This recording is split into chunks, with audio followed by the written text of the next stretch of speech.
This is Morten Reitoft from INKISH TV and INKISH in general. I have the pleasure of having an interview with one of my best friends, Deborah Corn. Thank you, Deborah. Thank you. Thank you for calling me one of your best friends. Of course.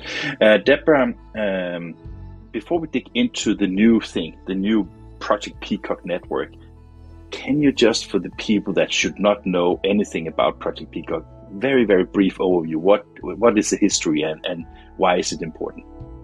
Project Peacock started off as a traveling roadshow to advertising agencies and brands and some colleges to show the end users the new opportunities that there were with, specifically at that time, digital printing and inkjet printing. It was very misunderstood. And it was a very successful program. It lasted over a year. We met with over 1,000 or 1,200 people in conference rooms. And I mean, some pretty well-known brands and agencies, of course. And then I started getting too many requests and realized that, you know, my life wasn't going to become visiting conference rooms. So I morphed Project Peacock into Project Peacock Print Fair in 2019. And we went to 4 cities in America, and we went to Toronto, met with over 1,000 attendees, and we were poised to go through, continue that program, and also move into Europe as well. Project Peacock was being planned for London. It was going to be part somehow of my presence at Drupa. But of course, as we know, the pandemic, put those plans to the side. 2020, we kind of took a break. And then last year, I morphed Project Peacock into a platform where people could exchange ideas and meet with the Project Peacock partners in these virtual booths that were more like little conference rooms. Everybody had a way to communicate with people through video and interactive opportunities there, and put on some live virtual events. Had a lot of on-demand activity, and it was actually very successful, Morten. I was hoping for 1,000 attendees. There were over 1,300. And the most interesting thing about it to me was that of those 1,300 people, more than 5,500 visits, 5,500 times they came back for an average of 54 minutes each to watch the on-demand programming, which is how we end up here. Fantastic. You and I, we have been talking about how to work together and how to do the next iteration of Project Peacock. And you have been talking forever about streaming. And I said, no, we can't do streaming. And now we're doing it anyway. So why is streaming at all something that is important in your mind? It was the audience that informed me of their preference, which I have to say is also my preference in many cases. Now, there are exceptions, but most of the time, at this point in time, I'm registering for programming that I want to absorb in some manner. Now, absorb, not engage, absorb. And therefore, I will register for things pretty much knowing I'm not going to show up at Tuesday at 2 o'clock, but my registration will put me in the ecosystem of getting access to the replay or follow-up information or whatever that is. So you, sorry to interrupt you. So that means basically that, during many years now, but maybe extended even further during the pandemic, is the fact that with Netflix and HBO and all these streaming services, we don't see Flow TV anymore. We see whenever we want to consume it, right? Exactly. And that's, as we spoke in the summer, I'm like, Morten, this is the pattern. This is moving forward. But, my idea was a little grandiose at that point. I wanted to be Netflix, and you were like, we need to bring this, down to planet Earth. Get out of your printiverse out there. But the difference is that, when you want to engage, when you want to have access to ask the speaker a question or get recognized and validated somehow by the keynote speaker or something like that, then that's a different reason why you would want to show up somewhere for that live engagement experience. But for what I want to do, this educational program, I felt that it would be more accessible to more people if it was broadcast at a certain point. So there's still that excitement factor. There's still the ability for people who want to watch it, when it's like the premiere function on YouTube, for example, right? Exactly. Watch it when it's on, or watch it at your convenience. But that is the whole point. A library of content that can be reviewed. It could be shared. It could be interacted with when it is being broadcast. So I just think it's the future. We have been talking about, these virtual events, and, the fact that, there's limited road, that people are really going to dedicate their time to this anymore. I think we've seen a lot of the virtual events. It's not that their content was underperforming or not up to industry standards, but people just didn't engage. They didn't show up. To be honest, I think there's maybe the fact that the pandemic has. To have a computer, buy a license on Zoom makes it suddenly everybody is a producer. Everybody is having a platform to deliver content, and that that also saturate the value a little bit of the platforms themselves, right? I wanted to change the topic for a second here, because I was thinking that when I heard your story about Project Peacock and how it began. You spoke, of course, about the brand owners and the designers and the print buyers and those kind of people. But I think what Project Peacock has actually turned into is also some kind of bridging both the PSPs, the vendors, and the print buyers and designers into a community kind of thing. Is that something that you reckon? Oh, definitely. Business is happening in Project Peacock. Partnerships are being formed. The end users, the print customers, are working with the printers or the customers of the manufacturers. They're trying new paper and substrates when it's available. I'll just caveat that. But the point is that they're being educated that ink, paper, and press now work together, and how they can best assess the situations to get the best results for their projects. And you make a really important point, because this all really started because digital printing was really kicking off, and the manufacturers were selling lots of presses to printers, and the printers were turning around and regurgitating the reasons they bought the press to the print customers, who didn't see any value propositions in those value propositions.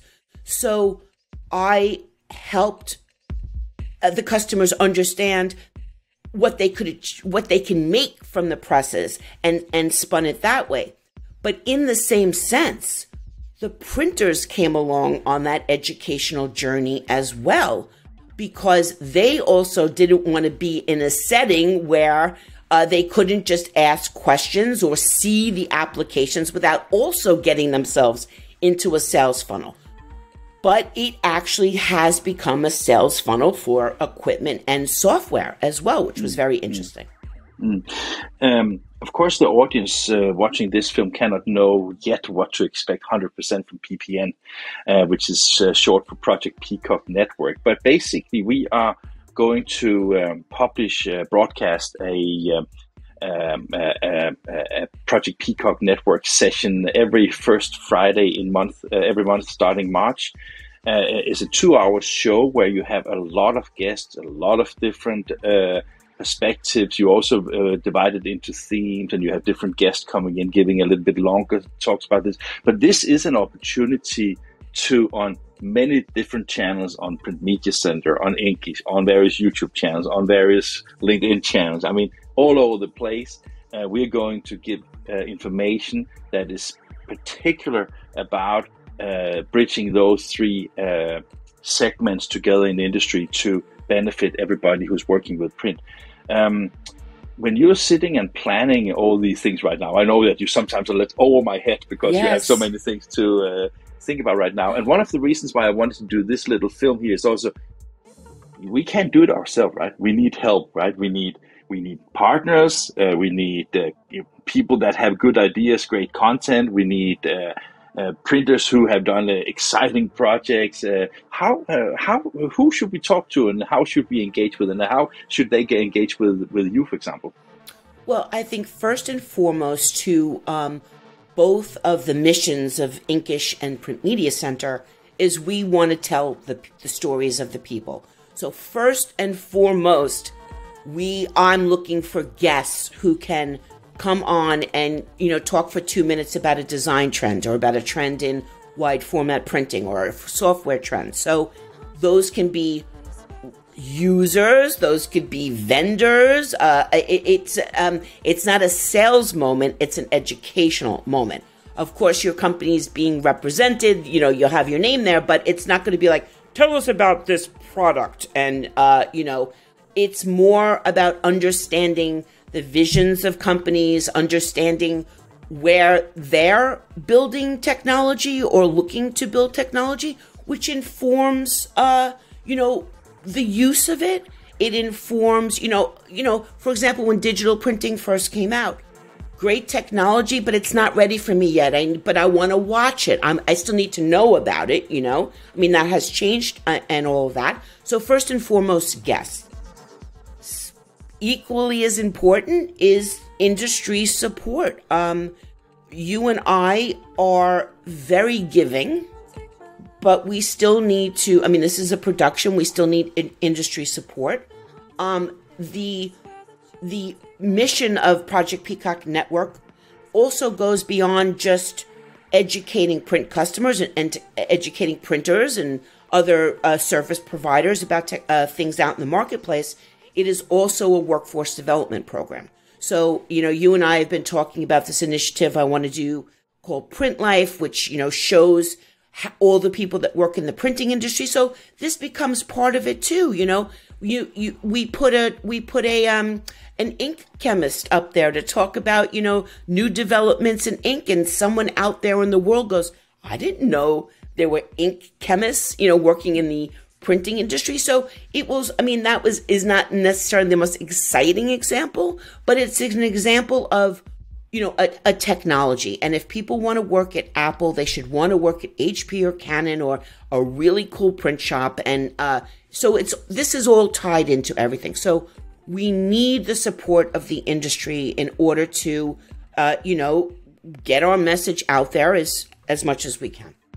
But at the same time, I think it's also important to stress that we have actually, I think we came up with a rather nice business model for this project, because we want the content to be editorial and unbiased and all the things.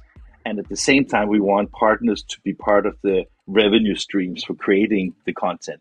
So what you will experience for the first time on INKISH, and maybe for the first time also in Print Media Center, we will have advertising, online advertising, like real advertisers where breaks, like from the network channels, and that's also why we call it PPN, because it resembles something else, right?